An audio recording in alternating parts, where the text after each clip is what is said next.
When you first ran for office, you pledged to only serve 4 terms.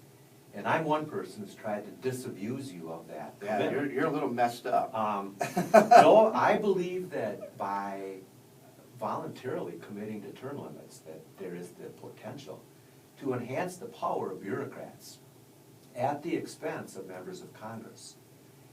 Is there a way that we can talk you into not keeping your pledge to only serve 4 terms? Well, I appreciate you asking the question. No, there's not. Here's where I disagree with you. The argument about term limits empowering bureaucrats isn't legit. Because when I leave office, my staff leaves office. My staff works for me, they work for me, the individual, and so every one of them lose their jobs as well.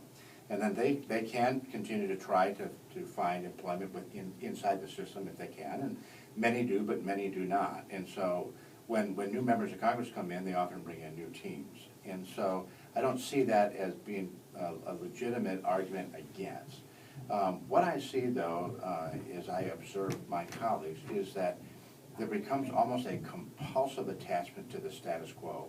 And that, I believe, is not good news for America. I believe that we need to challenge the status quo, just like you're doing here in your business every single day. You challenge the status quo, and if you don't, someone will outwork you, out-hustle you, and all of a sudden you have a problem. And so members of Congress would be well-served to continually challenge the status quo.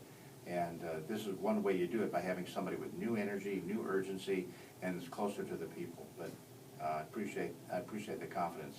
Well, I won't argue with you, but my perspective comes from someone who crammed 4 years of college into 7, working as an administrative assistant for Tiny Krieger, who was a Republican state senator from Merrill.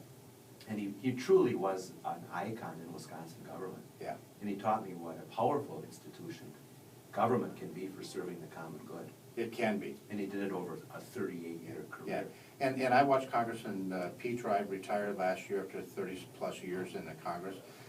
He conducted himself with a great amount of dignity, worked hard for the constituents, actually reformed transportation policy in this country. And so there are some really good things that could happen for those that stay in for a long time. And I get that argument. I understand the argument. Part of it for me, though, is that I made a promise to people here in northeast Wisconsin, and a lot of people believe that term limits are the best thing. And I made that promise, and I believe if I break a promise on one place, then it's easy to break them on another. And so I'm going to voluntarily step down because I think it's the right thing to do. Well, if you're going to be a man of your word on that issue, will you at least consider a run for governor, as has been suggested by by yours truly? Yeah. That was very kind of some of the comments you made, both about me and Outagamie County Executive Thomas Nelson.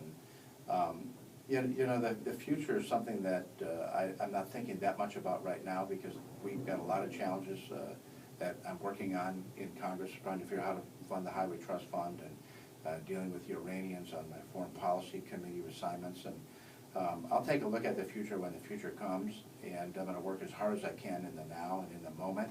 I think the American people need me to work hard for them at this moment in time.